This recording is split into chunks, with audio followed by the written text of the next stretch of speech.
ಇಲ್ಲಿ ತಿಳಿದಷ್ಟು ತಿಳಿಯಬೇಕಾದ್ದು ಮತ್ತಷ್ಟಿದೆ, ಮಗದಷ್ಟಿದೆ.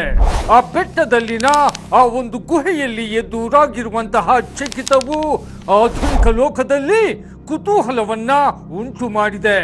ಇನ್ನು ಬೆಟ್ಟದಲ್ಲಿನ ಅಂತಹ ಕುತೂಹಲಗಳ ಮುಂದುವರೆದ ಭಾಗವೇ ನಮ್ಮ ಇಂದಿನ ಹೀಗೂ ಉಂಟೆ. ನಾವು ಆ ಬೆಟ್ಟವನ್ನ ಹತ್ತಿದಾಗ ನಮಗೆದುರಾದ ಊಹೆಗೂ ನಿಲುಕದ ಚಕಿತಗಳೇನು?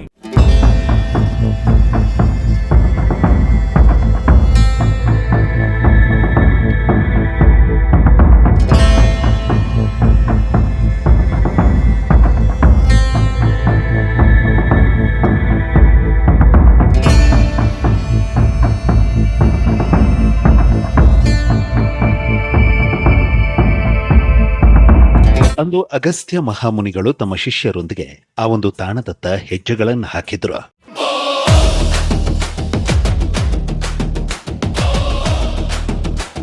ಅಂದು ಅಗಸ್ತ್ಯ ಮಹಾಮುನಿ ತಮ್ಮ ಶಿಷ್ಯರೊಂದಿಗೆ ಯಾವ ತಾಣದತ್ತ ಹೆಜ್ಜೆಗಳನ್ನು ಹಾಕಿದ್ರು ಎಂಬ ನಾನಾ ಪ್ರಶ್ನೆಗಳಿಗೆ ಉತ್ತರಾಖಂಡದ ರುದ್ರಪ್ರಯಾಗ ಜಿಲ್ಲೆಯಲ್ಲಿರುವ ಯುಗ ಯುಗಗಳಿಂದಲೂ ಅಚ್ಚರಿಗಳು ಎದುರಾಗುತ್ತಿರುವ ಈ ತ್ರಿಯುಗಿ ನಾರಾಯಣ ಮಂದಿರದ ತಾಣಕ್ಕೆ.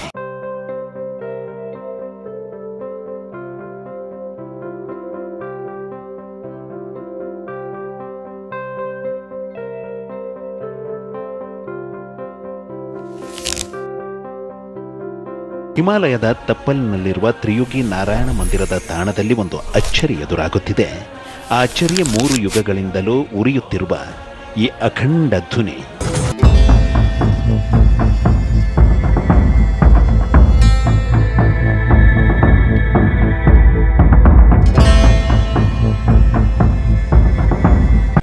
ಯುಗಗಳಿಂದಲೂ ಉರಿಯುತ್ತಿರುವ ಈ ಪವಿತ್ರ ಜ್ವಾಲೆಯ ಕಾರಣ ಇಡೀ ಜಗತ್ತಿನ ಗಮನ ಸೆಳೆದಿರುವ ಈ ತ್ರಿಯುಗಿ ನಾರಾಯಣ ಮಂದಿರದ ತಾಣವು ವಿಷ್ಣುವಿನ 5ನೇ ಅವತಾರವಾದ ವಾಮನರು ಜನ್ಮಿಸಿದ ತಾಣವಾಗಿದೆ.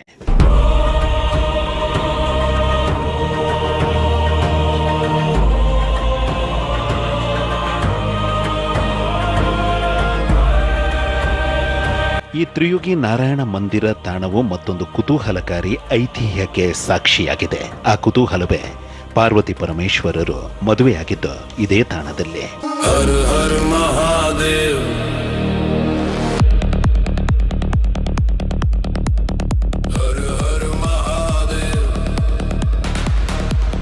ಅಂದು ಅಗ್ನಿ ಸಾಕ್ಷಿಯಾಗಿ ಶಿವ ಪಾರ್ವತಿಯರು ಇಲ್ಲಿ ಮದುವೆಯಾದರು. ಆ ಕಲ್ಯಾಣಕ್ಕಾಗಿ ಹೊತ್ತಿಸಿದ ಅಗ್ನಿಯು ಇಂದಿಗೂ ಸಹ ನಿರಂತರವಾಗಿ ಇಲ್ಲಿ ಉರಿಯುತ್ತಿದೆ. ಇದಕ್ಕೆ ಇಟ್ಟಿರುವಂತಹ ಹೆಸರು ಅಖಂಡ ಧ್ವನಿ.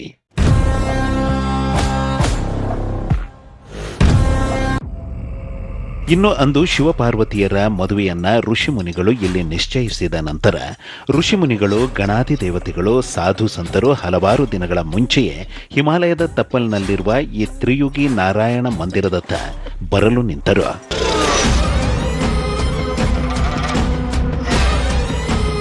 ಶಿವಪಾರ್ವತಿಯರ ಕಲ್ಯಾಣಕ್ಕಾಗಿ ಋಷಿಮುನಿಗಳು, ಸಾಧು ಸಂತರು, ಗಣಾದಿ ದೇವತೆಗಳು ಉತ್ತರ ದಿಕ್ಕಿಗೆ ಬಂದ ನಂತರ ಒಂದು ವಿಚಿತ್ರ ಎದುರಾಗಿ ಬಿಟ್ಟಿತ್ತು. ಆ ವಿಚಿತ್ರವೇ ಭೂಮಿಯ ಸಮತೋಲನವನ್ನ ಕಳೆದುಕೊಂಡಿದ್ದು. ಭೂಮಿಯು ಒಂದು ಕಡೆ ವಾಲಲು ನಿಂತಿದ್ದು.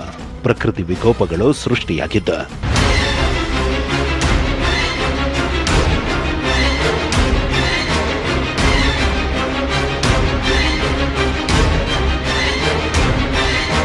ಆಗ ಶಿವ ಪರಮಾತ್ಮರು ತಮ್ಮ ವಿವಾಹಕ್ಕಾಗಿ ಉತ್ತರ ದಿಕ್ಕಿಗೆ ಆಗಮಿಸುತ್ತಿದ್ದ ಅಗಸ್ತ್ಯ ಮಹಾಮುನಿಗಳಿಗೆ ಮಾರ್ಗ ಮಧ್ಯದಲ್ಲಿ ಕಾಣಿಸಿಕೊಂಡು ಒಂದು ಆದೇಶವನ್ನು ನೀಡುತ್ತಾರೆ.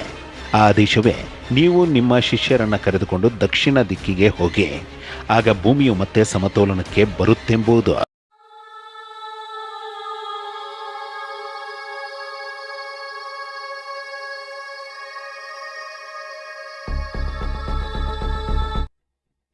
ಶಿವ ಪರಮಾತ್ಮರ ಅಂತಹ ಆದೇಶದಂತೆ ಅಗಸ್ತ್ಯ ಮಹಾಮುನಿಗಳು ತಮ್ಮ ಶಿಷ್ಯರನ್ನ ಕರೆದುಕೊಂಡು ಶಿವರು ಸೂಚಿಸಿದಂತಹ ದಕ್ಷಿಣದಲ್ಲಿರುವ ಕರ್ನಾಟಕದಲ್ಲಿನ ಆ ತಾಣಕ್ಕೆ ಬರುತ್ತಾರೆ. ಇನ್ನು ಆ ತಾಣವಾದರೂ ಯಾವುದು ಅಂದರೆ ಬೆಂಗಳೂರಿಗೆ ಸಮೀಪದಲ್ಲಿರುವ ದಾಬಾಸ್ಪೇಟೆ ಬಳಿಯಲ್ಲಿರುವ ಶಿವಗಂಗೆ ಬೆಟ್ಟ.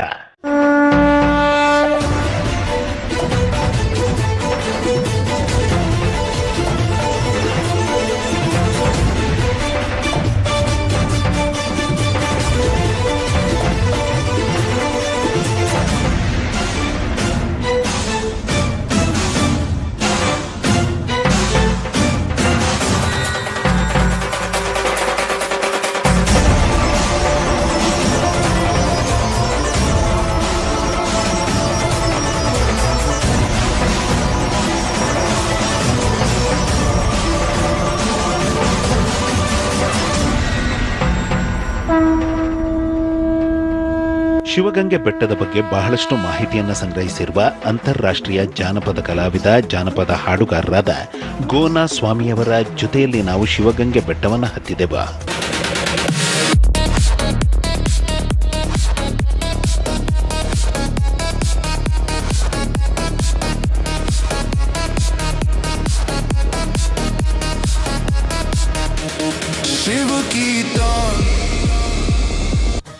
ಇನ್ನು ಅಂದು ಶಿವಪರಮಾತ್ಮರ ಆಜ್ಞೆಯಂತೆ ಅಗಸ್ತ್ಯ ಮಹಾಮುನಿಗಳು ತಮ್ಮ ಶಿಷ್ಯರನ್ನ ಕರೆದುಕೊಂಡು ಈ ಶಿವಗಂಗೆ ಬೆಟ್ಟದ ತಾಣಕ್ಕೆ ಬಂದ ನಂತರ ಒಂದು ಚಕಿತ ಎದುರಾಯಿತು.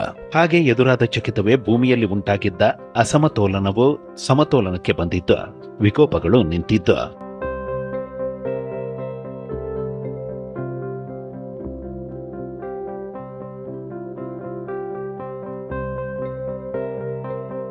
ನಾವು ಮೊದಲಿಗೆ ಶಿವಗಂಗೆ ಬೆಟ್ಟದ ಮೇಲೆ ಶಿವಸ್ವರೂಪಿಗಳಾದ ರೇಣುಕಾಚಾರ್ಯರಿಂದ ಶತಶತಮಾನಗಳ ಹಿಂದೆ ನಡೆದಂತಹ ಆ ಒಂದು ಪವಾಡವನ್ನ ನೋಡಲು ಮೇಳನಗವಿ ಮಠಕ್ಕೆ ಹೋದೆವು. ಶ್ರೀ ಶಿವಾಚಾರ್ಯ ಸ್ವಾಮಿಗಳನ್ನ ಭೇಟಿ ಮಾಡಿದೆವು.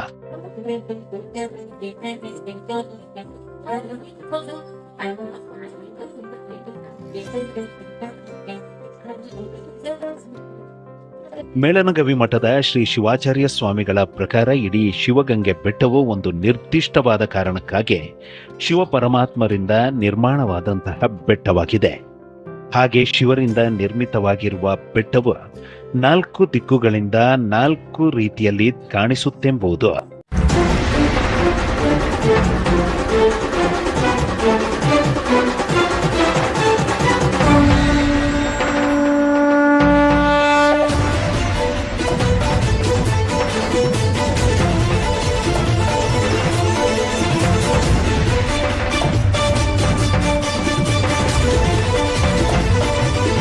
ಪೂರ್ವದಿಂದ ನಂದಿ ಆಕಾರ, ಉತ್ತರದಿಂದ ಲಿಂಗದ ಆಕಾರ, ಪಶ್ಚಿಮದಿಂದ ಗಣೇಶನ ಆಕಾರ, ದಕ್ಷಿಣದಿಂದ ಸರ್ಪದ ಆಕಾರ. ಒಂದೇ ಬೆಟ್ಟ ಅಂದರೆ ಇದು ಮನುಷ್ಯರು ಮಾಡೋದಕ್ಕೆ ಸಾಧ್ಯವಿಲ್ಲ. ಪೂರ್ವದಿಂದ ನಂದಿ ಆಕಾರದಲ್ಲಿ ಕಾಣುವ, ಉತ್ತರದಿಂದ ಶಿವಲಿಂಗದ ಆಕೃತಿಯಲ್ಲಿ, ಪಶ್ಚಿಮದಿಂದ ವಿನಾಯಕನ ರೂಪದಲ್ಲಿ, ದಕ್ಷಿಣದಿಂದ ಸರ್ಪದ ಆಕಾರದಲ್ಲಿ ಕಾಣಿಸುವ ಶಿವಲಿಂಗ ಬೆಟ್ಟವು ಹಲವು ಶ್ರೇಷ್ಠ ತೀರ್ಥಗಳ ಉಗಮಸ್ಥಾನವಾಗಿದೆ. ತಂದೆಯಾಗಿ ನೀ ಹಿಂದಿರುವಾಗ ಎಂದು ಭಯವಿಲ್ಲ, ಬಂದರೆ ಬರಲಿ ಕಷ್ಟ ನಷ್ಟಗಳು ನಾವಂಜುವುದಿಲ್ಲ.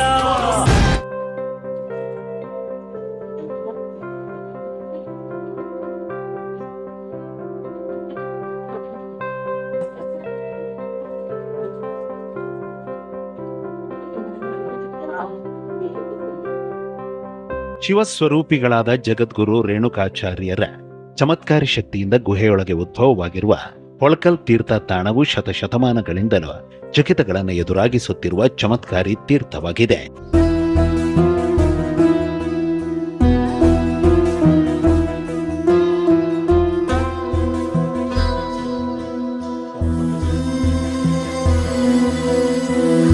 ಈ ತೀರ್ಥದಿಂದ ನಮಗೆ ತೆಗೆದುಕೊಂಡು ಹೋಗಿ ಮಂಗಳ ಕಾರ್ಯವನ್ನು ಮಾಡಿದರೆ ನಮ್ಮೆಲ್ಲ ಕಾರ್ಯಗಳು ಸಮೃದ್ಧಿ ಸುಖಗಮವಾಗಿ ನಡೀತವೆ ಅನ್ನುವಂಥದ್ದು. ಅದಕ್ಕೆ ಎಲ್ಲ ಗಣ್ಯಾತಿಗಣ್ಯಗಳು ಕೂಡ ಇಲ್ಲಿ ಬಂದು ಈ ತೀರ್ಥವನ್ನು ಪಡ್ಕೊಂಡು ಹೋಗಿರ್ತಕ್ಕಂಥವ್ರು. ಶತಶತಮಾನಗಳ ಹಿಂದೆ ಇಡೀ ಶಿವಗಂಗೆ ಬೆಟ್ಟವು ಋಷಿ ಮುನಿಗಳಿಂದ, ಸಾಧು ಸಂತರಿಂದ, ಸಾಧಕರಿಂದ ತುಂಬಿ ಹೋಗಿತ್ತು.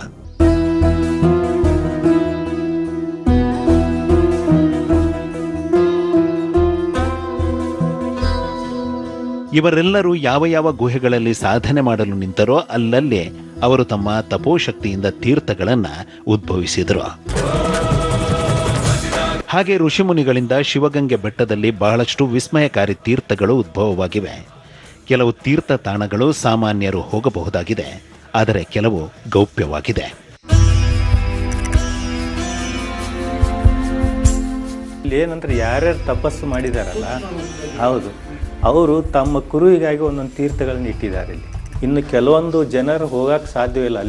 ಈ ಶಿವಗಂಗೆ ಬೆಟ್ಟದಲ್ಲಿ ವರ್ಷವಿಡೀ ಉಕ್ಕುವ ಈ ಒಂದು ತೀರ್ಥವನ್ನ ಆಧಾರವಾಗಿಸಿಕೊಂಡು ಆ ಓರ್ವರು ಒಂದು ದೊಡ್ಡ ನಗರವನ್ನೇ ಕಟ್ಟಿದ್ರು. ಹಾಗೆ ಶಿವಗಂಗೆಯಲ್ಲಿ ಉಗಮವಾಗುವ ಆ ನದಿಯನ್ನ ಆಧಾರವಾಗಿರಿಸಿಕೊಂಡು ದೊಡ್ಡ ನಗರವನ್ನ ನಿರ್ಮಿಸಿದ ಆ ವ್ಯಕ್ತಿಯಾದ್ರೂ ಯಾರು ಅಂದ್ರೆ ಬೆಂಗಳೂರಿನ ನಿರ್ಮಾತೃ ಕೆಂಪೇಗೌಡರು.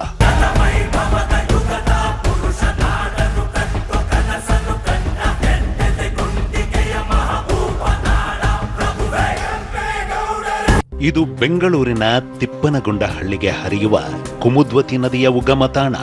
ಆ ತೀರ್ಥದ ವಿಶೇಷ ಅಂದರೆ ಬೆಂಗಳೂರಿಗೆ ಏನು ನೀರು ಹರಿಯುತ್ತೆ, ಕುಮುದ್ವತಿ ನದಿಯ ಉಗಮ ಸ್ಥಾನ ಅದು.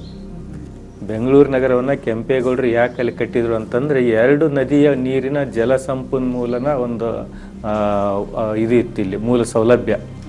ಒಂದು ನಂದಿ ಬೆಟ್ಟದ ಋಷಭಾವತಿ, ಶಿವಗಂಗೆಯ ಕುಂಭಾವತಿ, ಇವೆರಡೂ ಕೂಡ ಹೋಗಿ ತಿಪ್ಪನಹಳ್ಳಿಯಲ್ಲಿ ಸಂಗ್ರಹ ಆಗಿ ಅಲ್ಲಿ ಸಮೃದ್ಧಿಯಾದಂಥ ಜಲ ಸಂಗ್ರಹ ಆಗೋದ್ರಿಂದ ಆ ಅನುಕೂಲತೆ ನೋಡಿಕೊಂಡು ಬೆಂಗಳೂರು ನಗರವನ್ನು ಕೆಂಪೇಗೌಡರು ನಿರ್ಮಾಣ ಮಾಡಿದರು ಅನ್ನುವಂಥ ಇತಿಹಾಸ ಇರತಕ್ಕಂಥ.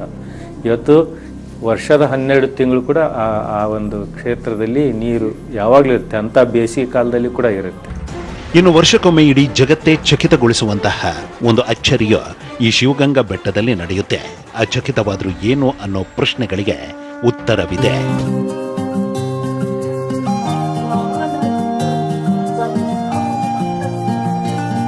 ಹಿಮಾಲಯದ ತಪ್ಪಲ್ನಲ್ಲಿರುವ ಈ ತ್ರಿಯುಗಿ ನಾರಾಯಣ ಮಂದಿರದ ತಾಣದಲ್ಲಿ ಶಿವ ಪಾರ್ವತಿಯರ ಮದುವೆ ನಿಶ್ಚಯವಾದ ನಂತರ ಅಗಸ್ತ್ಯ ಮಹಾಮುನಿಗಳು ತಮ್ಮ ಶಿಷ್ಯರೊಂದಿಗೆ ಈ ತಾಣದತ್ತ ಬರುತ್ತಿರಬೇಕಾದರೆ ಮಾರ್ಗ ಮಧ್ಯದಲ್ಲೇ ಶಿವನ ಆಜ್ಞೆಯಂತೆ ಭೂಮಿಯ ಸಮತೋಲನವನ್ನ ಕಾಪಾಡುವ ನಿಟ್ಟಿನಲ್ಲಿ ಕರ್ನಾಟಕದ ಶಿವಗಂಗೆಯತ್ತ ಅಗಸ್ತ್ಯ ಮಹಾಮುನಿಗಳು ಪಯಣ ಬೆಳೆಸುವಂತಹ ಸ್ಥಿತಿ ಎದುರಾಯಿತು.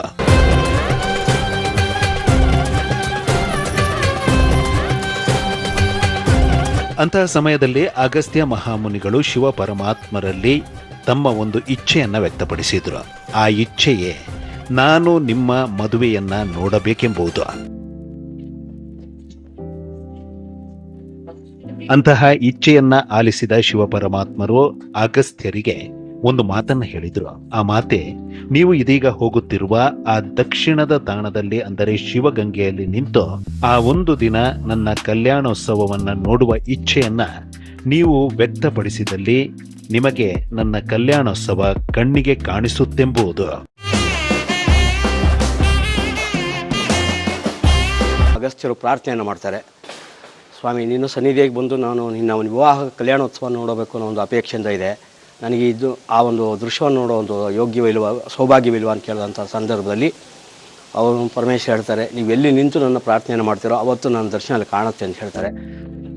ಇನ್ನು ಅಂದು ಶಿವ ಪರಮಾತ್ಮರ ಆಜ್ಞೆಯಂತೆ ಅಗಸ್ತ್ಯ ಮಹಾಮುನಿಗಳು ತಮ್ಮ ಶಿಷ್ಯರೊಂದಿಗೆ ದಕ್ಷಿಣ ದಿಕ್ಕಿಗೆ ಬಂದಾಗ ಶಿವಗಂಗೆ ಬೆಟ್ಟದ ತಾಣಕ್ಕೆ ಬಂದಾಗ ಬೆಟ್ಟದಲ್ಲಿ ಅಡಕವಾಗಿರುವ ಶಕ್ತಿಯು ಅಗಸ್ತ್ಯರಿಗೆ ಗೋಚರವಾಗಿ ಬಿಟ್ಟಿತು.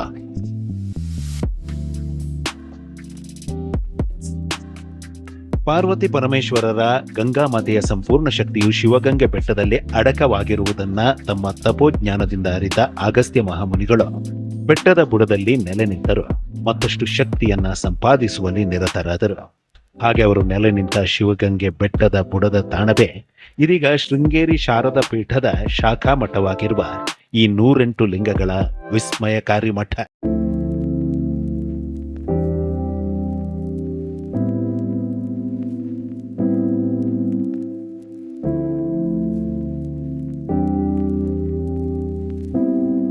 ಇನ್ನು ಶಿವಪರಮಾತ್ಮರು ನೀಡಿದಂತಹ ಮಾತಿನಂತೆ ಅಗಸ್ತ್ಯ ಮಹಾಮುನಿಗಳು ಆ ಒಂದು ದಿನ ಶಿವಗಂಗೆ ಬೆಟ್ಟವನ್ನ ನೋಡುತ್ತಾ ಶಿವಮಂತ್ರವನ್ನ ಹೇಳಲು ನಿಂತ ನಂತರ ಒಂದು ಚಕಿತ ಎದುರಾಯಿತು.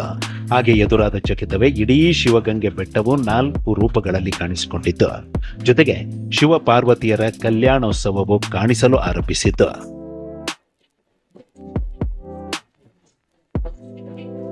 ಇನ್ನು ಅಗಸ್ತ್ಯ ಮಹಾಮುನಿಗಳಿಗೆ ಶಿವಗಂಗೆ ಬೆಟ್ಟದಲ್ಲಿ ಕಲ್ಯಾಣೋತ್ಸವದ ದೃಶ್ಯಗಳು ಕಾಣಿಸಿಕೊಂಡ ಆ ದಿನವಾದರೂ ಯಾವುದು ಅಂದ್ರೆ ಅದುವೇ ಮಕರ ಸಂಕ್ರಾಂತಿಯ ದಿನ.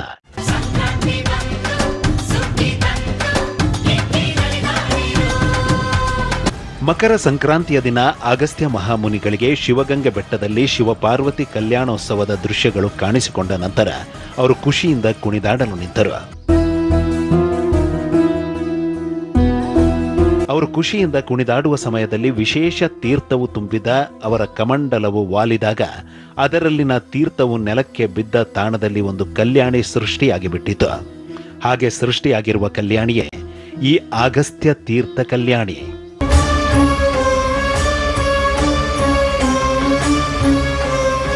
ಅಗಸ್ತ್ಯರು ಶಿವ ಪಾರ್ವತಿಯರ ಕಲ್ಯಾಣೋತ್ಸವದ ದೃಶ್ಯಗಳನ್ನು ಕಣ್ತುಂಬಿಕೊಂಡು ಖುಷಿಯಿಂದ ಕುಣಿದಾಡುವ ಸಮಯದಲ್ಲಿ ಶಿವ ಪರಮಾತ್ಮರು ಕಾಣಿಸಿಕೊಂಡು ಅಗಸ್ತ್ಯರಿಗೆ ಒಂದು ಮಾತನ್ನು ನೀಡುತ್ತಾರೆ. ಆ ಮಾತೆ, ಕಲಿಯುಗದ ಅಂತ್ಯದವರೆಗೆ ಪ್ರತಿ ವರ್ಷ ಪ್ರತಿ ಮಕರ ಸಂಕ್ರಾಂತಿಯ ದಿನ ಶಿವಗಂಗೆಯಲ್ಲಿ ನನ್ನ ಕಲ್ಯಾಣೋತ್ಸವವನ್ನು ಎಲ್ಲರೂ ನೋಡುವಂತೆ ಮಾಡುತ್ತೇನೆಂದು ಮಾತನ್ನ ಕೊಟ್ಟಿದ್ದು.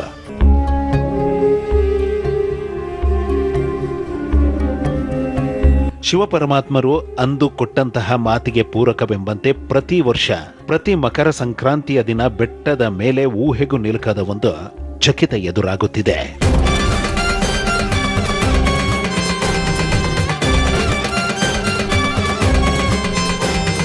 ಶಿವಗಂಗೆ ಬೆಟ್ಟದಲ್ಲಿ ಎದುರಾಗುತ್ತಿರುವಂತಹ ಅಚ್ಚರಿಗಳು ಆಧುನಿಕ ಲೋಕವನ್ನ ಚಕಿತಗೊಳಿಸುತ್ತವೆ.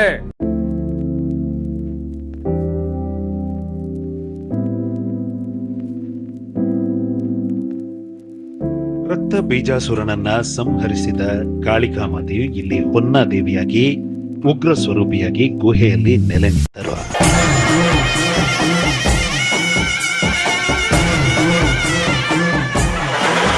ಅದು ಶಿವಗಂಗೆಗೆ ಆಗಮಿಸಿದ ಶಂಕರಾಚಾರ್ಯರು ಹೊನ್ನದೇವಿಯ ಮುಡಿಯಲ್ಲಿ ಶ್ರೀಚಕ್ರವನ್ನ ಸ್ಥಾಪಿಸುವುದರೊಂದಿಗೆ ಹೊನ್ನದೇವಿಯನ್ನ ಸೌಮ್ಯ ಸ್ವರೂಪಿಯನ್ನಾಗಿಸಿದ್ರು. ಜನರು ಗುಹೆಯೊಳಕ್ಕೆ ಬರುವಂತೆ ಮಾಡಿದ್ರು, ಅಚ್ಚರಿಗಳನ್ನು ಕಾಣುವಂತೆ ಮಾಡಿದ್ರು.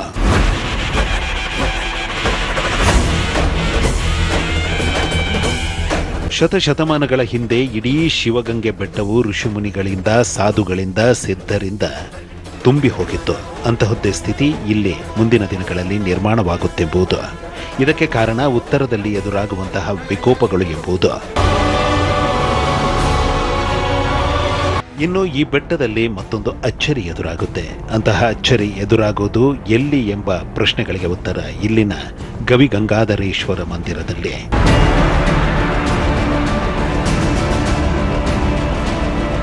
ಇಲ್ಲಿ ಎದುರಾಗುವಂತಹ ಅಚ್ಚರಿಯಾದರೂ ಏನು ಅಂದರೆ, ಇಲ್ಲಿನ ಗವಿಗಂಗಾಧರೇಶ್ವರ ಶಿವಲಿಂಗಕ್ಕೆ ತುಪ್ಪವನ್ನ ಹಚ್ಚಿದಾಗ ಅದು ಬೆಣ್ಣೆಯಾಗುವುದು.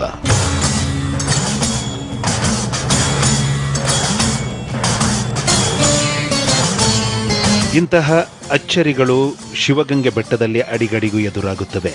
ಸಂಪೂರ್ಣ ಶಿವ ಸಾನ್ನಿಧ್ಯವಿರುವ ಶಿವಗಂಗೆ ಬೆಟ್ಟದಲ್ಲಿ ಕೆಲ ವರ್ಷಗಳಿಂದ ಒಂದು ಅಚ್ಚರಿ ಎದುರಾಗುತ್ತಿದೆ.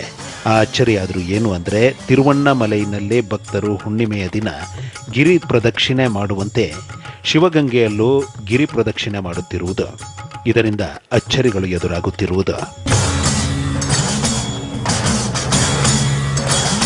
ಶಿವಪರಮಾತ್ಮರು ಅಗಸ್ತ್ಯ ಮುನಿಗಳಿಗೆ ನೀಡಿದಂತಹ ಮಾತಿನಂತೆ ಬೆಟ್ಟದ ತುತ್ತ ತುದಿಯಲ್ಲಿ ತೀರ್ಥಕಂಬ ಹಾಗೂ ಉರಿಗಂಬಗಳು ಇರುವಂತಹ ಜಾಗದಲ್ಲಿ ಒಂದು ಅಚ್ಚರಿ ಎದುರಾಗುತ್ತೆ.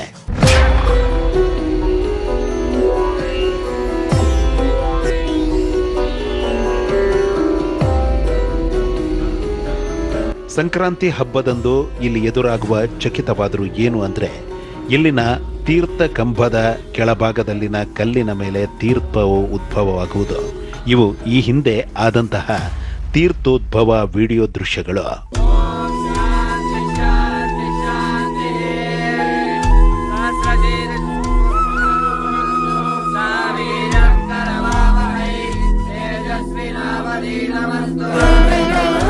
ಇಲ್ಲಿ ಉದ್ಭವವಾಗುವ ತೀರ್ಥದಿಂದ ಸಂಕ್ರಾಂತಿ ಹಬ್ಬದಂದು ಗಿರಿಜಾ ಕಲ್ಯಾಣ ಮಹೋತ್ಸವವನ್ನ ನೆರವೇರಿಸಲಾಗುವುದು.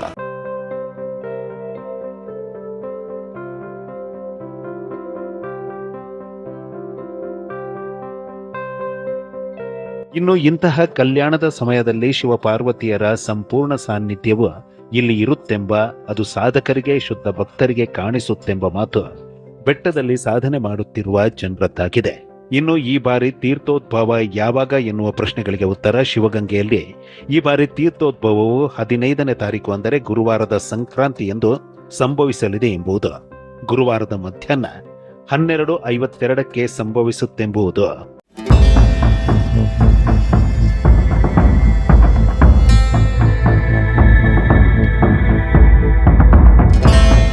ಬೆಂಗಳೂರಿನ ದಾಬಸಪೇಟೆ ಬಳಿಯಲ್ಲಿರುವ ಶಿವಗಂಗೆ ಕ್ಷೇತ್ರವು ಪಾರ್ವತಿ ಪರಮೇಶ್ವರರ ಸಂಪೂರ್ಣ ಸಾನ್ನಿಧ್ಯವಿರುವ ಸಂಕ್ರಾಂತಿ ಹಬ್ಬದಂದು ಕಣ್ಣಿಗೆ ಕಾಣುವಂತಹ ಚಕಿತಗಳು ಎದುರಾಗುವಂತಹ ವಿಸ್ಮಯಕಾರಿ ತಾಣವಾಗಿದೆ. ಇಂತಹ ಮಾತುಗಳಿಗೆ ಇಲ್ಲಿ ಎದುರಾಗುತ್ತಿರುವ ಅಚ್ಚರಿಗಳೇ ಸಾಕ್ಷಿಯಾಗಿವೆ. ಇಂತಹ ಹಲವು ಸಂಗತಿಗಳ ನಡುವೆ ನಮ್ಮನ್ನು ಕಾಡುವಂತಹ ಕಟ್ಟ ಕಡೆಯ ಪ್ರಶ್ನೆ, ಹೀಗೂ ಉಂಟೆ.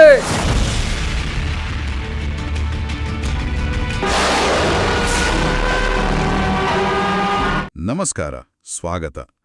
ಒಂದು ಕ್ಷಣ ಯೋಚನೆ ಮಾಡಿ, ಉತ್ತರಾಖಂಡದ ಹಿಮಾಲಯದಲ್ಲಿ ನಡೆಯೋ ಒಂದು ದೈವಿಕ ಮದುವೆಗೂ ನಮ್ಮ ಬೆಂಗಳೂರಿನಿಂದ ಜಸ್ಟ್ 1 ಗಂಟೆ ದೂರದಲ್ಲಿರೋ ಒಂದು ಬೆಟ್ಟಕ್ಕೂ ಏನ್ ಸಂಬಂಧ ಇರ್ಬೋದು? ಇಂದಿನ ನಮ್ಮ ಚರ್ಚೆ ಆಕ್ಚುಲಿ ಇದೇ ಒಂದು ಅದ್ಭುತ ಕೊಂಡಿಯ ಬಗ್ಗೆ. ನಮ್ಮ ಕೈಲಿರೋ ಮೂಲ ಒಂದು ಯೂಟ್ಯೂಬ್ ವಿಡಿಯೋ ಅದು ಈ ಕಥೆಯನ್ನ ಸಿಕ್ಕಾಪಟ್ಟೆ ಡೀಟೇಲ್ ಆಗಿ ಹೇಳುತ್ತೆ. ಹೌದು. ಸೊ ನಾವೀಗ ಅದರ ಆಳಕ್ಕಿಳಿದು ಅದರಲ್ಲಿರೋ ಪುರಾಣ, ಇತಿಹಾಸ, ಪವಾಡ ಎಲ್ಲ ಎಳೆಗಳನ್ನು ಒಂದೊಂದಾಗಿ ಬಿಡಿಸಿ ನೋಡೋಣ. ಖಂಡಿತ. ಇದು ಕೇವಲ ಒಂದು ಸ್ಥಳದ ಕಥೆಯಲ್ಲ ಅಲ್ವಾ? ಒಂದು ಪೌರಾಣಿಕ ಘಟನೆ, ಅದು ಹೇಗೆ ಇಡೀ ಭೂಮಿಯ ಸಮತೋಲನದ ಮೇಲೆ ಪರಿಣಾಮ ಬೀರಿತು ಮತ್ತು ಆ ಸಮತೋಲನವನ್ನ ಕಾಪಾಡೋಕೆ ನಡೆದ ಒಂದು ದೈವಿಕ ಮಧ್ಯಸ್ಥಿಕೆ, ಅದು ಹೇಗೆ ನಮ್ಮ ಕರ್ನಾಟಕದ ಒಂದು ಸ್ಥಳಕ್ಕೆ ಒಂದು ಶಾಶ್ವತವಾದ ಮಹತ್ವ ತಂದುಕೊಟ್ಟಿತು ಅನ್ನೋದೇ ಈ ಚರ್ಚೆಯ ಒಂದು ಇಂಟ್ರೆಸ್ಟಿಂಗ್ ಪಾಯಿಂಟ್. ಹೌದು, ಭೂಗೋಳ ಮತ್ತು ನಂಬಿಕೆ ಎರಡೂ ಮಿಕ್ಸ್ ಆದ ಹಾಗೆ ಇದೆ. ಎಕ್ಸಾಕ್ಟ್ಲಿ. ಸರಿ, ಹಾಗಿದ್ರೆ ಕಥೆಯ ಮೂಲದಿಂದಲೇ ಶುರು ಮಾಡೋಣ. ಹಿಮಾಲಯದ ರುದ್ರಪ್ರಯಾಗ ಜಿಲ್ಲೆಯಲ್ಲಿ ತ್ರಿಯುಗಿ ನಾರಾಯಣ ಮಂದಿರ ಅಂತ ಒಂದು ಜಾಗ ಇದೆ. ಹೌದು, ತ್ರಿಯುಗಿ ನಾರಾಯಣ. ವಿಷ್ಣುವಿನ 5ನೇ ಅವತಾರ ವಾಮನ ಹುಟ್ಟಿದ್ದು ಇಲ್ಲೇ ಅಂತ ಒಂದು ನಂಬಿಕೆ. ಆದರೆ ಈ ಜಾಗ ಇಷ್ಟು ಫೇಮಸ್ ಆಗಿರೋದು ಅದಕ್ಕಲ್ಲ, ಅಲ್ಲಿರೋ ಅಖಂಡ ಧ್ವನಿಗೆ. ಅಖಂಡ ಧ್ವನಿ ಅಂದ್ರೆ 3 ಯುಗಗಳಿಂದ ಆರಿಲ್ಲದೆ ಉರಿತಿರುವ ಒಂದು ಪವಿತ್ರ ಜ್ವಾಲೆ. 3 ಯುಗಗಳು? ಜಸ್ಟ್ ಇಮ್ಯಾಜಿನ್, ಊಹಿಸ್ಕೊಳ್ಳೋಕ್ಕೂ ಆಗಲ್ಲ. ಖಂಡಿತ. ಆ ಅಗ್ನಿಯ ಮಹತ್ವನೇ ಬೇರೆ. ಅದು ಕೇವಲ ಒಂದು ಬೆಂಕಿ ಅಲ್ಲ, ಅದೊಂದು ಜೀವಂತ ಸಾಕ್ಷಿ. ಸಾಕ್ಷಿ ಯಾವುದಕ್ಕೆ? ಮೂಲಗಳ ಪ್ರಕಾರ ಅದೇ ಅಗ್ನಿಯನ್ನು ಸಾಕ್ಷಿಯಾಗಿ ಇಟ್ಕೊಂಡು ಶಿವಪಾರ್ವತಿಯರ ವಿವಾಹ ಆಗಿದ್ದು. ಓ, ನಮ್ಮ ಸಂಪ್ರದಾಯದಲ್ಲಿ ಅಗ್ನಿ ಸಾಕ್ಷಿ ಅನ್ನೋದು ಎಷ್ಟು ಪವಿತ್ರ ಅಲ್ವಾ? ಆ ಕಲ್ಯಾಣಕ್ಕೆ ಹೊತ್ತಿಸಿದ ಅಗ್ನಿಯೇ ಇವತ್ತಿಗೂ ಉರಿತಿದೆ ಅನ್ನೋದು ಆ ಸ್ಥಳದ ಮಹತ್ವವನ್ನ ಇನ್ನಷ್ಟು ಹೆಚ್ಚಿಸಿದೆ. ಅಂದ್ರೆ ಅಲ್ಲಿ ಹೋಗೋ ಭಕ್ತರು? ಹೌದು, ಪ್ರಪಂಚದ ಮೂಲೆ ಮೂಲೆಗಳಿಂದ ಜನ ಬಂದು ಆ ಅಗ್ನಿಯ ಬೂದಿಯನ್ನ ಪ್ರಸಾದವಾಗಿ ತಗೊಂಡು ಹೋಗ್ತಾರೆ. ತಮ್ಮ ಮದುವೆ ಜೀವನ ಚೆನ್ನಾಗಿರ್ಲಿ ಅಂತ ಬೇಡ್ಕೋತಾರೆ. ಇಲ್ಲೇ ನೋಡಿ, ಕತೆಗೆ ಒಂದು ದೊಡ್ಡ ಟ್ವಿಸ್ಟ್ ಸಿಗೋದು. ಶಿವನು ಮದುವೆ ಅಂದಮೇಲೆ ಸುಮ್ನೇನಾ? ಖಂಡಿತ ಇಲ್ಲ. ಬ್ರಹ್ಮಾಂಡದ ಎಲ್ಲಾ ದೇವತೆಗಳು, ಋಷಿಮುನಿಗಳು, ಸಾಧು ಸಂತರು ಎಲ್ಲರೂ ಹಿಮಾಲಯಕ್ಕೆ ಅಂದ್ರೆ ಉತ್ತರ ದಿಕ್ಕಿಗೆ ಬರೋಕೆ ಶುರು ಮಾಡಿದ್ರು. ಸಾವಿರಾರು ಲಕ್ಷಾಂತರ ಜನ ಎಲ್ಲರೂ ಒಂದೇ ಕಡೆ. ಆಗೇನಾಯ್ತು? ಇದನ್ನ ಒಂದು ರೀತಿ ಕಾಸ್ಮಿಕ್ ಟ್ರಾಫಿಕ್ ಜಾಮ್ ಅನ್ಬೋದು. ಪೌರಾಣಿಕವಾಗಿ ಹೇಳೋದಾದ್ರೆ, ಭೂಮಿಯ ಉತ್ತರ ಧ್ರುವದ ಮೇಲೆ ಸಿಕ್ಕಾಪಟ್ಟೆ ಭಾರ ಬಿತ್ತು. ಭಾರ ಅಂದ್ರೆ? ಅಕ್ಷರಶಃ ಭಾರ. ಭೂಮಿ ಒಂದು ಕಡೆಗೆ ವಾಲೋಕೆ ಶುರು ಮಾಡಿತು. ಓ ಮೈ ಗಾಡ್! ಬ್ಯಾಲೆನ್ಸ್ ಹೋಯ್ತು.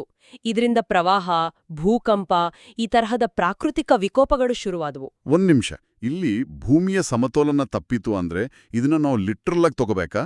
ಅಂದ್ರೆ ಭೂಮಿಯ ಆಕ್ಸಿಸ್ ಚೇಂಜ್ ಆಯ್ತಾ ಅಥವಾ ಇದು ಸಿಂಬಾಲಿಕ್ ಆಗಿ ಹೇಳಿದ? ಬಹಳ ಒಳ್ಳೆ ಪ್ರಶ್ನೆ. ಇದರಲ್ಲಿ 2 ತರಹದ ವ್ಯಾಖ್ಯಾನ ಇದೆ. ಪೌರಾಣಿಕ ಕಥೆಗಳನ್ನ ನಂಬೋರು ಇದನ್ನ ಅಕ್ಷರಶಃ ನಡೆದ ಘಟನೆ ಅಂತಾರೆ. ಆದ್ರೆ ಸಾಂಕೇತಿಕವಾಗಿ ನೋಡಿದ್ರೆ ಭಾರ ಅಂದ್ರೆ ಬರೀ ಫಿಸಿಕಲ್ ತೂಕ ಅಲ್ಲ, ಅದು ಆಧ್ಯಾತ್ಮಿಕ ಶಕ್ತಿಯ ತೂಕ. ಓ, ಸ್ಪಿರಿಚುವಲ್ ಎನರ್ಜಿ. ಹೌದು. ಎಲ್ಲಾ ದೈವಿಕ ಶಕ್ತಿಗಳು ಒಂದೇ ಕಡೆ ಸೇರಿದಾಗ ಉಂಟಾದ ಒಂದು ಎನರ್ಜಿ ಇಂಬ್ಯಾಲೆನ್ಸ್. ಧರ್ಮ, ತಪಸ್ಸು, ಜ್ಞಾನ ಎಲ್ಲವೂ ಒಂದೇ ದಿಕ್ಕಲ್ಲಿ ಕಾನ್ಸಂಟ್ರೇಟ್ ಆದಾಗ ಇನ್ನೊಂದು ದಿಕ್ಕು ಖಾಲಿಯಾಗತ್ತೆ. ಆ ಖಾಲಿತನವೇ ಪ್ರಾಬ್ಲಮ್ ಆಗಿ ಕಾಣಿಸ್ತು.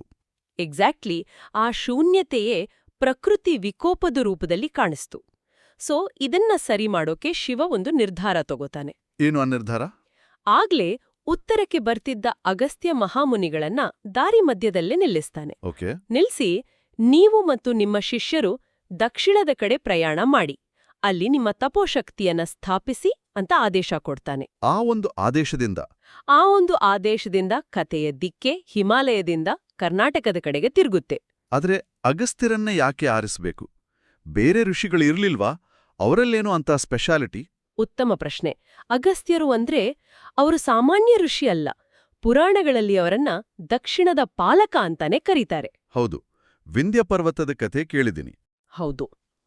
ವಿಂಧ್ಯ ಪರ್ವತದ ಅಹಂಕಾರ ಮುರಿದಿದ್ದು, ಸಮುದ್ರವನ್ನೇ ಕುಡಿದು ರಾಕ್ಷಸರನ್ನ ಕೊಂದಿದ್ದು ಅವರ ಪರಾಕ್ರಮದ ಕಥೆಗಳು ಸಿಕ್ಕಾಪಟ್ಟೆ ಇವೆ. ಅವರ ತಪೋಶಕ್ತಿಗೆ ಇಡೀ ಭೂಮಿಯನ್ನೇ ಬ್ಯಾಲೆನ್ಸ್ ಮಾಡೋ ಶಕ್ತಿ ಇತ್ತು ಅಂತ ಪುರಾಣಗಳು ಹೇಳುತ್ತೆ. ಸೊ ಉತ್ತರಕ್ಕೆ ಬ್ಯಾಲೆನ್ಸ್ ಮಾಡಕ್ಕೆ ದಕ್ಷಿಣದಲ್ಲಿ ಒಬ್ಬ ಪವರ್ಫುಲ್ ಋಷಿ ಬೇಕಿತ್ತು. ಕರೆಕ್ಟ್. ಆ ಕೆಲ್ಸಕ್ಕೆ ಅಗಸ್ತ್ಯರಿಗಿಂತ ಸಮರ್ಥರು ಬೇರೆ ಯಾರೂ ಇರ್ಲಿಲ್ಲ. ಓ ಹಾಗೂ ಗುಣ್ಯ. ಆದರೆ ಶಿವನ ಆಜ್ಞೆಯಂತೆ ದಕ್ಷಿಣಕ್ಕೆ ಹೊರಟ ಅಗಸ್ತ್ಯರಿಗೆ ಒಂದು ದೊಡ್ಡ ಬೇಜಾರು ಅಲ್ವಾ? ತಾನು ನೋಡಬೇಕಿದ್ದ ಶಿವಪಾರ್ವತಿ ಮದುವೆ ಮಿಸ್ ಆಯ್ತಲ್ಲ ಅಂತ. ಹೌದು, ಆ ಕೊರಗು ಅವ್ರಿಗಿರುತ್ತೆ. ಅವರು ತಮ್ಮ ಈ ದುಃಖವನ್ನ ಶಿವನ ಮುಂದೆ ಹೇಳ್ಕೊತಾರೆ. ಆಗ ಶಿವ ಏನ್ ಹೇಳ್ತಾನೆ? ಆಗ ಶಿವ ಅವರಿಗೆ ಒಂದು ಅದ್ಭುತವಾದ ವರವನ್ನ ಕೊಡ್ತಾನೆ. ಅಗಸ್ತ್ಯ, ಚಿಂತೆ ಮಾಡ್ಬೇಡ. ನೀನು ದಕ್ಷಿಣದಲ್ಲಿ ಯಾವ ಜಾಗ ತಲುಪುತ್ತೀಯೋ ಅಲ್ಲಿಂದಲೇ ನನ್ನ ಮತ್ತೆ ಪಾರ್ವತಿಯ ಕಲ್ಯಾಣೋತ್ಸವವನ್ನ ಪೂರ್ತಿಯಾಗಿ ನೋಡೋ ಹಾಗೆ ಮಾಡ್ತೀನಿ ಅಂತ ಅಭಯ ಕೊಡ್ತಾನೆ. ವಾವ್! ಇದು ಬರೀ ಒಂದು ವರವಲ್ಲ, ಇದು ಟೈಮ್ ಮತ್ತು ಸ್ಪೇಸ್ ಅನ್ನ ಮೀರಿದ ಒಂದು ಡಿವೈನ್ ಕನೆಕ್ಷನ್ನ ಪ್ರಾಮಿಸ್. ದಾಬಾಸ್ಪೇಟೆಯಲ್ಲಿರೋ ಶಿವಗಂಗೆ ಬೆಟ್ಟ. ಹೌದು, ಅಲ್ಲಿ ಒಂದು ಪವಾಡ ನಡೆಯುತ್ತೆ. ಅಗಸ್ತ್ಯರು ಈ ಜಾಗಕ್ಕೆ ಕಾಲಿಟ್ಟ ತಕ್ಷಣ ಭೂಮಿಯ ಇಂಬ್ಯಾಲೆನ್ಸ್ ಸರಿಹೋಗಿ ಪ್ರಾಕೃತಿಕ ವಿಕೋಪಗಳೆಲ್ಲ ನಿಂತುಹೋದು ಅಂತ ಮೂಲಗಳಲ್ಲಿ ಹೇಳಲಾಗಿದೆ. ಅಂದ್ರೆ ಒಬ್ಬ ವ್ಯಕ್ತಿಯ ಸ್ಪಿರಿಚುವಲ್ ತೂಕ ಇಡೀ ಪ್ಲಾನೆಟೆಮೇ ಸರಿ ಮಾಡಿತು ಅನ್ನೋದು ನಿಜಕ್ಕೂ ರೋಚಕವಾದ ಕಲ್ಪನೆ. ಖಂಡಿತ. ಪೌರಾಣಿಕ ತರ್ಕದಲ್ಲಿ ಆಧ್ಯಾತ್ಮಿಕ ಶಕ್ತಿಗೆ ಭೌತಿಕ ಪರಿಣಾಮಗಳನ್ನ ಉಂಟುಮಾಡೋ ಕೆಪಾಸಿಟಿ ಇದೆ. ಇಲ್ಲಿ ಅಗಸ್ತ್ಯರು ಬರಿಯೊಬ್ಬ ವ್ಯಕ್ತಿಯಲ್ಲ, ಅವರೊಂದು ಕಾಸ್ಮಿಕ್ ಕೌಂಟರ್ವೇಟ್, ಬ್ರಹ್ಮಾಂಡದ ತಕ್ಕಡಿಯ ಇನ್ನೊಂದು ಬದಿ. ಪರ್ಫೆಕ್ಟ್. ಅವರ ಆಗಮನ ಆ ಸ್ಥಳವನ್ನ ಪವಿತ್ರ ಮಾಡಿತು. ಅವರ ತಮ್ಮ ತಪೋಶಕ್ತಿಯಿಂದ ಆ ಬೆಟ್ಟದಲ್ಲಿ ಬರೀ ಕಲ್ಲು ಮಣ್ಣಿಲ್ಲ, ಬದಲಾಗಿ ಶಿವ, ಪಾರ್ವತಿ, ಗಂಗೆ ಇವರ ಸಂಪೂರ್ಣ ಶಕ್ತಿ ಇದೆ ಅಂತ ತಿಳ್ಕೊತಾರೆ. ಆ ಕ್ಷಣದಿಂದ ಶಿವಗಂಗೆ ಕೇವಲ ಒಂದು ಬೆಟ್ಟವಾಗಿ ಉಳಿಲಿಲ್ಲ. ಇಲ್ಲ, ಅದೊಂದು ದಕ್ಷಿಣ ಕಾಶಿಯಾಯ್ತು. ಈಗ ಕಥೆ ಇನ್ನಷ್ಟು ಇಂಟ್ರೆಸ್ಟಿಂಗ್ ಆಗ್ತಿದೆ. ಶಿವಗಂಗೆ ಬೆಟ್ಟದ ಬಗ್ಗೆ ಮೂಲಗಳಲ್ಲಿ ಹೇಳಿರೋ ಒಂದು ವಿಷಯ ನನಗೆ ಸಿಕ್ಕಾಪಟ್ಟೆ ಆಶ್ಚರ್ಯ ತರಿಸ್ತು. ಯಾವುದು? ಈ ಬೆಟ್ಟ 4 ದಿಕ್ಕುಗಳಿಂದ 4 ಬೇರೆ ಬೇರೆ ಆಕಾರದಲ್ಲಿ ಕಾಣಿಸುತ್ತಂತೆ. ಇದು ಹೇಗ್ ಸಾಧ್ಯ? ಹೌದು, ಇದೇ ಆ ಸ್ಥಳದ ಅತಿದೊಡ್ಡ ವಿಸ್ಮಯ. ಮೂಲದಲ್ಲಿ ಹೇಳೋ ಹಾಗೆ ಹೇಳಿ. ಪೂರ್ವದಿಂದ ನೋಡಿದ್ರೆ ಮಲಗಿರೋ ನಂದಿಯ ಆಕಾರದಲ್ಲಿ. ಓಕೆ, ನಂದಿ. ಉತ್ತರದಿಂದ ನೋಡಿದ್ರೆ ಶಿವಲಿಂಗದ ಆಕಾರದಲ್ಲಿ. ವಾವ್. ಪಶ್ಚಿಮದಿಂದ ನೋಡಿದ್ರೆ ಗಣೇಶನ ಆಕಾರ ಮತ್ತು ದಕ್ಷಿಣದಿಂದ ನೋಡಿದ್ರೆ ಹೆಡೆ ಎತ್ತಿ ನಿಂತ ಸರ್ಪದ ಆಕಾರದಲ್ಲಿ ಕಾಣಿಸುತ್ತೆ. 4 ದಿಕ್ಕು 4 ದೈವಿಕ ಆಕಾರ. ಇದು ನಂಬೋಕ್ ಕಷ್ಟ. ಇದರ ಸಿಂಬಾಲಿಸಮ್ ಆದ್ರೂ ಏನು? ಮೂಲದಲ್ಲಿ ಮೇಳನಗವಿ ಮಠದ ಶ್ರೀ ಶಿವಾಚಾರ್ಯ ಸ್ವಾಮಿಗಳು ಇದು ದೈವ ನಿರ್ಮಿತ ಬೆಟ್ಟ ಅಂತಾರೆ. ಇದೊಂದು ಪೌರಾಣಿಕ ಮಾಸ್ಟರ್ ಸ್ಟ್ರೋಕ್ ಅಂತಾನೆ ಹೇಳ್ಬೋದು. ಯೋಚ್ನೆ ಮಾಡಿ, ಶಿವನ ಪರಿವಾರದ ಎಲ್ಲಾ ಮುಖ್ಯ ಅಂಶಗಳನ್ನ ಒಂದೇ ಜಿಯೋಗ್ರಾಫಿಕಲ್ ಸ್ಟ್ರಕ್ಚರ್ನಲ್ಲಿ ಹಿಡಿದಿಟ್ಟಿದ್ದಾರೆ. ನಂದಿ ಭಕ್ತಿಯ ಸಂಕೇತ, ಶಿವಲಿಂಗ ಪರಶಿವನ ನಿರಾಕಾರ ಸ್ವರೂಪ, ಗಣೇಶ ವಿಘ್ನ ನಿವಾರಕ ಮತ್ತು ಸರ್ಪ ಕುಂಡಲಿನಿ ಶಕ್ತಿ ಮತ್ತು ಕಾಲದ ಸಂಕೇತ. ಎಲ್ಲವೂ ಒಂದೇ ಕಡೆ. ಹೌದು. ಈ ಎಲ್ಲ ಆಕಾರಗಳನ್ನ ಒಂದೇ ಬೆಟ್ಟದಲ್ಲಿ ನೋಡೋದು ಆ ಜಾಗವನ್ನ ಇಡೀ ಶೈವ ಬ್ರಹ್ಮಾಂಡದ ಒಂದು ಮೈಕ್ರೋಕಾಸಮ್, ಅಂದ್ರೆ ಒಂದು ಸೂಕ್ಷ್ಮ ರೂಪವಾಗಿ ಸ್ಥಾಪಿಸೋ ಪ್ರಯತ್ನ. ಕೈಲಾಸಕ್ಕೆ ಹೋಗೋಕ್ಕಾಗಿಲ್ವಾ? ಪರವಾಗಿಲ್ಲ, ಇಲ್ಲೇ ಇದೆ ದಕ್ಷಿಣ ಕೈಲಾಸ ಅಂತ ಹೇಳ್ದಾಗೆ. ಎಕ್ಸಾಕ್ಟ್ಲಿ, ಅದೇ ಇದ್ರ ಹಿಂದಿನ ತಂತ್ರ. ಅದ್ಭುತ. ಈ ಬೆಟ್ಟ ಬರೀ ಆಕಾರದಲ್ಲಿ ಮಾತ್ರವಲ್ಲ, ನೀರಿನ ಮೂಲಗಳಲ್ಲೂ ಶ್ರೀಮಂತವಾಗಿದೆ ಅಂತ. ಮೂಲಗಳು ಹೇಳುತ್ತೆ. ತೀರ್ಥಗಳ ಬಗ್ಗೆ ಸ್ವಲ್ಪ ಹೇಳ್ತೀರಾ? ಖಂಡಿತ. ಶತಮಾನಗಳ ಹಿಂದೆ ಇಲ್ಲಿ ತಪಸ್ಸು ಮಾಡ್ತಿದ್ದ ಋಷಿಮುನಿಗಳು ತಮ್ಮ ಡೇಲಿ ನೀಡ್ಸ್ಗಾಗಿ ಗಂಗೆಯನ್ನ ಪ್ರಾರ್ಥಿಸಿ ತಮ್ಮ ತಪೋಶಕ್ತಿಯಿಂದ ಹಲವಾರು ನೀರಿನ ಬುಗ್ಗೆಗಳನ್ನ ಸೃಷ್ಟಿ ಮಾಡಿದ್ರು. ಅವನ್ನೇ ತೀರ್ಥಗಳು ಅಂತಾರೆ.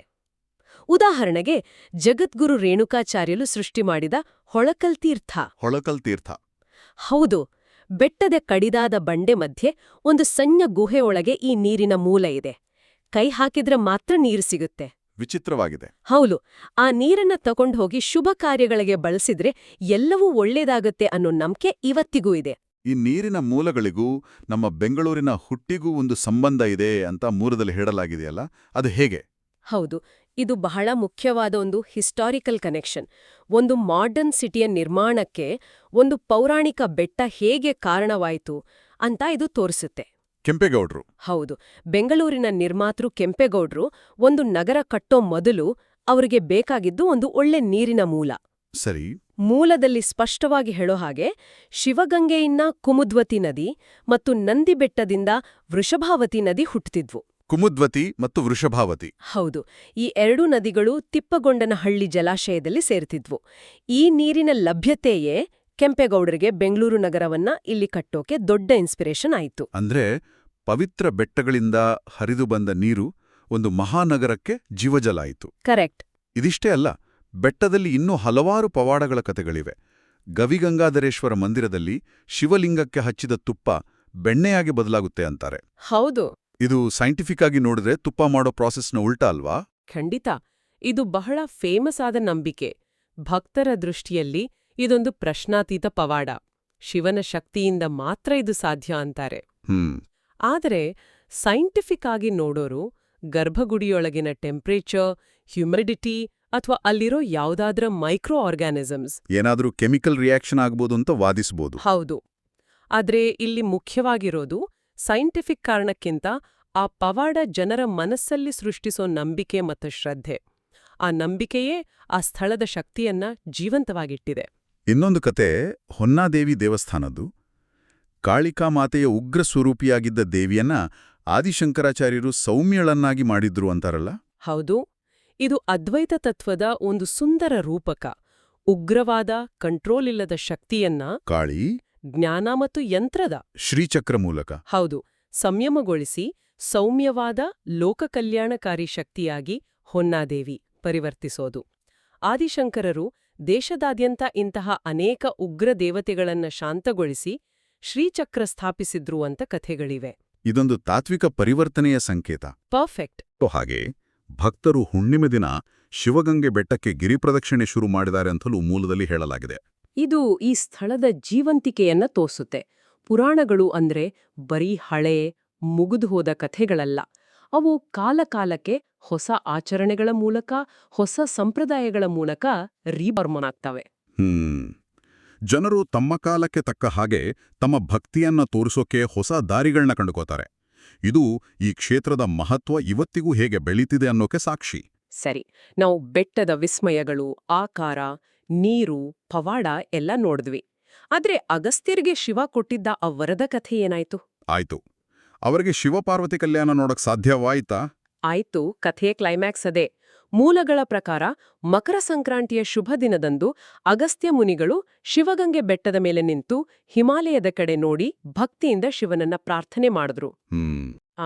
ಶಿವ ತನ್ನ ವರದಂತೆ ಹಿಮಾಲಯದಲ್ಲಿ ನಡೀತಿದ್ದ ತನ್ನ ಮತ್ತು ಪಾರ್ವತಿಯ ಕಲ್ಯಾಣೋತ್ಸವದ ಸಂಪೂರ್ಣ ದೃಶ್ಯವನ್ನ ಅಗಸ್ತ್ಯರಿಗೆ ಕಾಣೋ ಹಾಗೆ ಮಾಡ್ದ. ಆ ದಿವ್ಯ ದೃಶ್ಯ ನೋಡಿ ಅಗಸ್ತ್ಯರು ಭಾವಪರವಶರಾಗಿ ಕುಣಿದಾಡಿದರು. ಆ ಸಂತೋಷದ ಕ್ಷಣದಲ್ಲೇ ಇನ್ನೊಂದು ಪವಾಡ ನಡೀತಲ್ವಾ? ಹೌದು. ಅವರು ಆನಂದದಿಂದ ಕುಣಿಯೋವಾಗ ಅವರ ಕೈಲಿದ್ದ ಕಮಂಡಲದಿಂದ ನೀರು ಚೆಲ್ಲಿ ಅದು ಅಲ್ಲೇ ಒಂದು ಕಲ್ಯಾಣಿಯಾಗಿ ಬದಲಾಯಿತು. ಅದನ್ನೇ ಇವತ್ತು ಅಗಸ್ತ್ಯ ತೀರ್ಥ ಅಂತ ಕರೆಯೋದು. ಕರೆಕ್ಟ್. ಆ ಕ್ಷಣದಲ್ಲಿ ಶಿವ ಪ್ರತ್ಯಕ್ಷನಾಗಿ ಅಗಸ್ತ್ಯರಿಗೆ ಇನ್ನೊಂದು ವರ ಕೊಡ್ತಾನೆ. ಅಗಸ್ತ್ಯ, ನಿನಗ್ ಮಾತ್ರ ಅಲ್ಲ, ಕಲಿಯುಗದ ಕೊನೆವರೆಗೂ ಪ್ರತಿ ವರ್ಷ ಮಕರ ಸಂಕ್ರಾಂತಿಯ ದಿನ ನನ್ನ ಕಲ್ಯಾಣೋತ್ಸವವನ್ನ ಇಲ್ಲಿರೋ ಎಲ್ಲರೂ ನೋಡೋ ಹಾಗೆ ಮಾಡ್ತೀನಿ ಅನ್ನೋದೇ ಆ ವರ. ಆ ಮಾತಿನಂತೆ ಇವತ್ತಿಗೂ ಆ ಪವಾಡ ನಡೆಯುತ್ತ. ಅದೇ ನಂಬಿಕೆ. ಪ್ರತಿ ವರ್ಷ ಸಂಕ್ರಾಂತಿಯ ದಿನ ಬೆಟ್ಟದ ತುತ್ತ ತುದಿಯಲ್ಲಿರೋ ತೀರ್ಥಕಂಬ ಅನ್ನೋ ಕಂಬದ ಹತ್ರ ಕಲ್ಲಿನ ಮೇಲಿಂದ ಗಂಗೆಯೂ ತೀರ್ಥವಾಗಿ ಉಕ್ಕಿ ಬರ್ತಾಳೆ. ಇದನ್ನ ತೀರ್ಥೋದ್ಭವ ಅಂತಾರೆ. ಸಾವಿರಾರು ಭಕ್ತರು ಸೇರಿ ಆ ಪವಿತ್ರ ನೀರನ್ನ ತಗೋತಾರೆ. ಆಮೇಲೆ ಅದೇ ನೀರಿಂದ ಗಂಗಾಧರೇಶ್ವರ ಮತ್ತೆ ಹೊನ್ನಾದೇವಿಗೆ ಅಭಿಷೇಕ ಮಾಡಿ ಗಿರಿಜಾ ಕಲ್ಯಾಣ ಮಹೋತ್ಸವ ಮಾಡ್ತಾರೆ.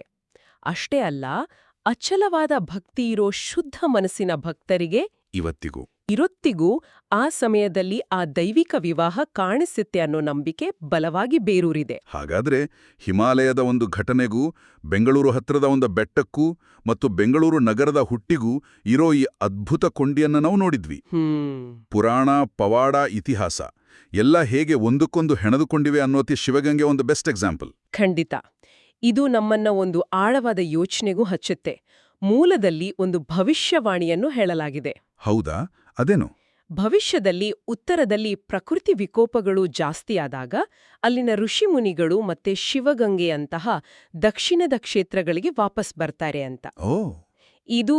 ಇದು ಬರೀ ಒಂದು ನಂಬಿಕೆಯ ಅಥವಾ ಜ್ಞಾನ ಮತ್ತು ಆಧ್ಯಾತ್ಮಿಕತೆಯ ಕೇಂದ್ರಗಳು ಕಾಲಕಾಲಕ್ಕೆ ಜಿಯೋಗ್ರಾಫಿಕಲಿ ಚೇಂಜ್ ಆಗ್ತಿರುತ್ತೆ ಅನ್ನೋದರ ಸೂಚನೆಯ? ಅಂದ್ರೆ ಒಂದು ಕಡೆ ಅಶಾಂತಿ ಹೆಚ್ಚಾದಾಗ ಜ್ಞಾನದ ಜ್ಯೋತಿ ಇನ್ನೊಂದ್ ಕಡೆ ಬೆಳಗತ್ತೆ ಅನ್ನೋ ತತ್ವ ಇರ್ಬೋದಾ ಇದರಲ್ಲಿ? ಇರ್ಬೋದು. ನಿಜಕ್ಕೂ ಯೋಚನೆ ಮಾಡಬೇಕಾದ ವಿಷಯ. ಕೊನೆಯದಾಗಿ ಮೂಲದಲ್ಲಿ ಕೇಳಿದ ಆ ಕಟ್ಟಕಡೆಯ ಪ್ರಶ್ನೆಯೊಂದಿಗೆ ಈ ಚರ್ಚೆಯನ್ನ ಮುಗಿಸೋಣ. ಸಾವಿರಾರು ವರ್ಷದಿಂದ ಉರಿಯೋ ಅಗ್ನಿ, ಒಬ್ಬ ಋಷಿಗಾಗಿ ವಾಲಿದ ಭೂಮಿ, 4 ದಿಕ್ಕಿಗೆ 4 ರೂಪ ತೋರೋ ಬೆಟ್ಟ, ತುಪ್ಪವಾಗಿ ಬದಲಾಗೋ ಬೆಣ್ಣೆ ಮತ್ತು ಕಲ್ಲಿನಿಂದ ಉಕ್ಕೋ ಗಂಗೆ. ಹೌದು. ಇಷ್ಟೆಲ್ಲ ವಿಸ್ಮಯಗಳನ್ನ ಕೇಳಿದ್ಮೇಲೆ ಮನಸ್ಸಲ್ಲಿ ಒಂದೇ ಪ್ರಶ್ನೆ ಬರುತ್ತೆ. ಹೀಗೂ ಉಂಟಾ? ಇದೆಲ್ಲ ಸಾಧ್ಯವೇ? ಇದರ ಉತ್ತರವನ್ನು ಕೇಳುಗರ ಚಿಂತನೆಗೆ ಬಿಡೋಣ.